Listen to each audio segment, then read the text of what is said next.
Voilà 2 ans que plus aucune messe n'est donnée à Saint-Paul. Cette église a été fermée à la fin de l'été 2023 pour des raisons de sécurité. Voilà, on ne pouvait plus assurer la sécurité du bâtiment. Il y avait un certain nombre de fuites, il y avait aussi des problèmes de chauffage, donc ça risquait de poser des problèmes en période d'hiver. Depuis, le diocèse cherche à se séparer de Saint-Paul. Les travaux, notamment de l'immense toiture, coûteraient près de 700 000 €.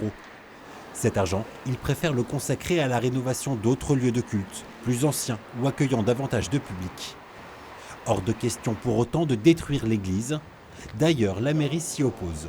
La base a été refaite dans les années 50 avec les restes d'un certain nombre de pierres qui proviennent du palais de la Bourse et une partie de l'hôtel de ville qui ont été détruits en 1944 à la fin de la guerre. J'ai une préconisation pour garder une notion patrimoniale historique de la ville, ce qui me paraît intéressant, mais effectivement, ça empêche toute solution d'être achetée par quelqu'un qui voudrait réutiliser les 3700 m² de terrain pour reconstruire. Plusieurs projets ont été imaginés.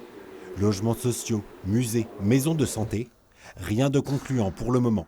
Nous, ce qu'on souhaite vraiment, c'est que ça reste un lieu qui soit au service des habitants de ce quartier d'Applemont.